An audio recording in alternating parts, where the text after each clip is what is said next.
지금 시장 환경은 상당히 좋은 상태입니다. 미국을 비롯한 선진국 주식시장이 사상 최고치를 갱신하고 있고요. 미국의 경기 회복 초기라는 인식 때문에 경기가 주식시장을 끌고 가는 힘도 점점 더 강해지고 있는 그런 상태입니다. 문제는 주식시장의 모든 재료는 시간적인 한계를 갖고 있다라고 하는 점인데요. 2분기까지는 경기 회복 기대가 주가를 끌어올릴 수 있지만 이 또한 익숙해지고 나면 그 다음에 힘이 약해질 수밖에 없기 때문에 이런 부분들을 좀 고려해야 되지 않을까라는 생각이 듭니다. 그래서 오늘은 미국 경제와 주식시장에 대해서 알아보는 시간을 갖도록 하겠습니다. 김한진 KTB 투자증권 수석연구위원 나오셨습니다. 안녕하십니까? 네, 안녕하세요. 네, 미국 주식시장이 상당히 좋습니다. 상승도 상당히 강하고요. S&P 500하고 다우지수는 연일 사상 최고치를 지금 갱신을 하고 있는 상태인데 미국 주식시장을 어떻게 지금 보고 계십니까? 네, 지금 말씀하셨듯이 미국 시장 좋죠. 지금 가장 큰 재료가 좀 팬데믹을 생각보다는 올해 빨리 극복할 수 있을 것이다라는 기대감이 있고, 그리고 이제 시기적으로 지금 1분기 실적이 나오는데 전반적인 추세가 원래 작년 말이라든지 올 초반에 예상했던 것보다는 좀 서프라이즈가 이어지고 있습니다. 그러다 보니까 지금 멀티플이 많이 올라왔음에도 불구하고 추가 실적 개선에 대한 기대감이 주식시장에 계속 프라이싱되고 있는 그런 상황인 것 같습니다. 경제 지표가 굉장히 좋을 거다. 어떻게 생각하면 작년도 이맘때 이미 예상은 좀 했었는데요. 이제 실제적으로 아무튼 경제 지표가 좀 좋게 나오니까 사람들은 또 거기에 대해서 굉장히 많은 그 의미를 부여하고 있는 것 또한 사실입니다. 근데 제가 모두에서 말씀을 드렸던 것처럼 모든 재료라고 하는 것이 주식시장에서 보면 한계를 갖고 있는 거거든요. 이번에 이 금리 상승하는 것도 보면 처음에는 주가에 굉장히 크게 영향을 미쳤다가 그 다음에 시간이 지나면서 이제 이 금리 상승이라고 하는 재료에 대해서 좀 익숙해지면 그 다음서부터 영향이 떨어지면서 지금처럼 이렇게 이제 돼버리는 형태가 되지 않습니까? 제 생각으로는 아마 앞으로 금리가 더 올라간다고 하더라도 그게 직접적으로 주가를 끌어내리거나 이러지는 않을 걸로 보이는데 마찬가지로 보면 경기 회복도 지금은 초기이기 때문에 굉장히 좀 영향을 주는데 시간이 지나면 좀 약해지지 않을까라는 생각이 들거든요. 그래서 지표는 좋아지지만 그에 따라서 주가가 움직이지 못하는 현상이 나올 수도 있다. 이렇게 이제 볼 수도 있는데 그런 전망에 대해서는 지금 어떻게 판단하십니까? 네, 맞는 말씀이죠. 지금 시장은 항상 앞서가고 미래의 어떠한 기대치나 재료를 선반영하는 게 자고 이래로 항상 공통된 현상이었기 때문에 지금 같은 경우에 조금 앞서 실적을 말씀드렸습니다마는 양면성이 있습니다. 지금 모든 전년 대비 지표가 서프라이즈 할 수밖에 없는데 이거는 사실은 기저효과가 굉장히 크게 작용하고 있고요. 작년 1분기가 글로벌 팬데믹의 코로나19의 어떤 시작점이었고 가장 암울했던 시점이기 때문에 그런 상황에서 모든 게 서프라이즈하다라는 것은 이미 예상됐고 또 주가에 지금 반영되고 있습니다. 지금 에너지 가격 같은 경우만 해도 상반기 1분기에 지금 굉장히 많이 올랐는데 주가가 이미 에너지 관련 주가 미국 증시에서 한 30% 가까이 올랐고요. 지금 은행 같은 경우도 금리 상승에 이제 어쨌든 수혜주인데 금리가 올라가면서 실적이 좋아질 것이다라는 기대감으로 1분기에만 미국 은행주가 15% 올랐거든요. 그러니까 올해 진행될 수 있는 모든 재료들이 어느 정도는 1분기에 투영됐다. 근데 반면에 앞서 금리도 말씀하셨지만 금리라든지 물가 이런 부분이 이제 성장주라든지 그동안 멀티플이 매우 높아진 그러한 미국의 어떠한 주식시장에 어느 정도의 이제 주름살을 줄까, 발목을 잡을까라는 부분에서 보면 이 부분은 지금 현재 진행형이라고 저는 생각을 합니다. 그래서 올해 전체적으로 실적 개선에 대한 반영도 아직 조금 여유는 남아 있다고 생각합니다만은 반면에 그 반대쪽에 조금 부담되는 재료, 금리와 물가 상승에 대한 재료는 조금 악재는 물론 이제 금리가 올라가면서 말씀하셨듯이 시장이 적응을 해나가겠지만 마찬가지로 앞으로 전개될 물가나 금리에 대해서 조금 더 좀 반영해야 될 여유가 남아있다, 여지가 남아있다라고 생각이 되거든요. 이런 말씀을 왜 드리냐면은 뭐 지난주에 혹은 지지난주에 나왔던 물가 지표를 보니까 그러니까 전년 동분기 대비 작년 1분기 대비 물가 지표는 뭐 서프라이즈했습니다. 뭐 미국 같은 경우가 4%, 4%, 뭐 4.2%였고요. 중국 같은 경우도 PPI가 4.4%가 나왔거든요. 근데 전분기 대비로 보면 지금 미국이 1.0입니다. 그리고 중국이 1.6인데 이거는 뭐 거의 한 2년 반 혹은 3년 만에 최고치거든요. 그렇죠. 그러니까 기저효과를 제외하고 보더라도 올해 물가 상승이 금리라는 경로를 통해서 주식시장 전반에 부담을 줄 것이다라는 것은 좀 자명한 사실이다. 이 부분에 대해서 실적도 호재로 작용하지만 반면에 실적 호전 재료를 조금 그 물귀신처럼 잡아주는 그런 그 물가나 금리 상승의 어떤 부담스러운 재료도 여전히 주식시장이 이겨나가야 될 과제 중에 하나다라고 정리해서 말씀드릴 수 있겠습니다. 그 물가를 말씀하셨으니까 좀 여쭤봐야 될 것 같습니다. 그 파월 의장이 경기 부양 의지를 재확인했고요. 그 다음에 완화적 통화 정책을 유지하겠다라고 얘기를 했습니다. 근데 말씀하셨던 것처럼 물가가 작년 동기 대비해서 4%, 그 다음에 4분기 대비해서 1% 이렇게 오르면 이게 예상보다도 훨씬 더 높은 수준이라고 봐야 되지 않겠습니까? 굉장히 충격적인 지표죠. 원래 전년 대비해서 3% 정도를 예상했었는데 그보다 훨씬 더 높은 거니까요. 그러면 과연 이 파월 의장이 얘기했던 것처럼 완화적인 통화 정책을 계속해서 유지할 수 있겠느냐. 결국 하반기 4분기 정도 들어가면 테이퍼링을 한지는 못한다고 하더라도 그에 대한 언급은 있지 않겠느냐라는 생각이 좀 들거든요. 그런 전망에 대해서는 어떻게 보십니까? 네, 연준이 목표로 하는 물가 수준과 또 고용 목표 달성 이게 전반적으로 조기에 달성될 가능성이 높습니다. 뭐 앨런 재무장관 같은 경우에는 뭐 사실 내년에 완전 고용을 달성하겠다고 얘기할 정도로 지금 의욕을 불태우고 있고 지금 어쨌든 바이든 정부의 재정 지출이 5조 달러지 않습니까? 그게 물론 올해 다 집행되는 것은 아니지만 특히나 만약에 하반기에 팬데믹이 조금 물러가고 나면 건설 투자라든지 이런 SOC 투자가 더욱더 본격화될 가능성이 높거든요. 그렇죠. 그러다 보면 어쨌든 약간 대면적 경기 부양책이 본격화되고 서비스업 물가가 어떤 대면 환경에 따라서 계속 올라가는 지금은 서비스업 물가는 좀 잡혀 있거든요. 오히려 공업 물가가 많이 올라가 있고요.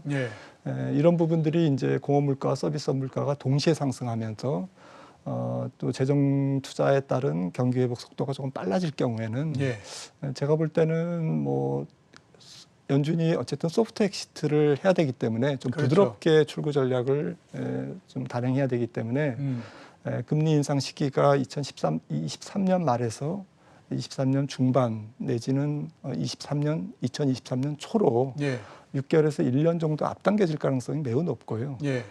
따라서 테이퍼링도 당초 2023년에나 들어가야 이제 테이퍼링 할 것이다라고 봤는데 내년 2022년 중반 정도에는 테이퍼링을 할 가능성이 높고 그보다 조금 더 앞당겨질 가능성도 배제할 수 없습니다. 그렇다고 보면 말씀하셨듯이 파월 의장이 시장과의 어떤 소통, 커뮤니케이션은 아무래도 올해 한 가을 정도에는 하지 않으면 안 되는 그런 상황이 될 것 같고요.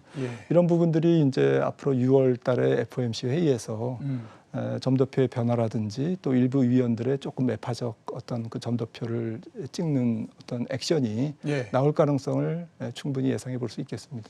글쎄 뭐 여러 경제 지표를 보면 지금 소통을 해서 테이퍼링에 대한 가능성을 조금씩 높여주는 것이 훨씬 더 나을 것 같은데 글쎄 파월 의장이 그만두기 전에 그런 선택을 할지 잘 모르겠습니다. 자, 그 미국 기술주에 대해서 한번 좀 여쭤보도록 하겠습니다. 최근에 애플도 그렇고 지난 한 2주 동안에는 그 많이 상승을 해서 나스닥도 많이 끌어올렸을 뿐만 아니라 거의 고점 부근까지 지금 올라와 있는 상태거든요. 기술주 전망에 대해서는 지금 어떻게 보십니까? 기술주는 저는 뭐 매크로 시각에서 보면 아무래도 앞서 말씀드린 것처럼 금리와 물가가 지금 시장이 보는 컨센서스보다는 조금 더 시장을 좀 억누를 가능성을 저는 보고 있기 때문에 기술주 전반은 적어도 상반기 내지 올해 전체적으로도 좀 박스권의 흐름을 벗어나지 못할 거다. 박스권만 해도 지금 올라온 어떤 폭에 비하면 굉장히 뭐 양호한 조정이라고 저는 생각하고 있고요. 예. 뭐 주식시장의 기대감이 뭐 끝이 없지만 사실은 뭐 지금 보시는 것처럼 뭐 조금 장기 그래프이긴 합니다만은 본격적으로 기술주가 오른 게 사실은 최근 한 2, 3년이거든요. 그렇죠. 최근 2, 3년. 네, 지금 보시는 것처럼 2018년 정도부터 본격적으로 올랐고 또 반대로 이제 에너지라든지 소재라든지 지금 조금 부각되고 있는 그런 소위 대면 관련주, 리오픈 관련주들이 지금 2018년부터 이제 기술주와 역차별을 보이면서 눌려 있었지 않습니까? 예, 그렇죠. 그래서 지금 어마어마한 상승이 5년을 배후로 했지만 2018년을 기준으로 보더라도 지금 굉장한 그 기술주의 상승을 확인하실 수가 있고요. 예. 사실 좀 기술주들이 뭐 실적이 굉장히 서프라이즈하게 나온 부분도 있지만 거듭 말씀드리지만 멀티플, PR이 굉장히 급등했거든요. 그래서 일부 뭐 미국의 IT주들이 뭐 아주 황당한 PR을 다 갖고 있는 것은 아니지만 그렇죠. 그래도 PR이 50배가 넘는 종목들이 굉장히 많습니다. 한 50배만 돼도 사실은 주식시장에서의 이들 그 멀티플의 기대 이런 고성장주들의 예. 고멀티플 보유주들의 기대 수익률이 한 2% 언저리인데 예. 이론적으로 물가가 금리가 한 2% 정도 되면 사실은 추가적인 경기나 실적 서프라이즈가 없이는 기술주들이 좀 추세적인 상승을 하기에는 조금 사실은 상당히 답답한 국면이 저는 올해 어떤 기술주의 환경이라고 생각을 합니다. 예. 그래서 뭐 반대쪽에 있는 경기수의 업종이 이제 조금 올라가면서 기술주와의 조금 키 맞추기, 어떤 업종 간 주가의 갭을 조금 줄이는 그런 양상이 예상되고요. 그런 과정에서 질문 주셨던 기술주의 흐름은 조금은 뭐 몇몇 어떤 특정 종목을 제외하면 전체적인 기술주의 흐름은 조금 답답한 흐름을 보일 가능성이 있다라고 생각을 합니다. 예, 알겠습니다.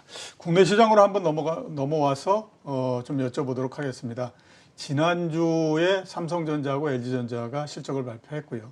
근데 그 이후에 삼성전자 주가를 보면 거의 한 2,000원 정도 후퇴해서 83,000원에서 지금 묶여 있는 상태입니다. 네. 사실상 두 종목으로만 보면 우리가 굉장히 기대했던 실적장으로의 이전이라고 하는 것은 나타나지 않은 형태고요.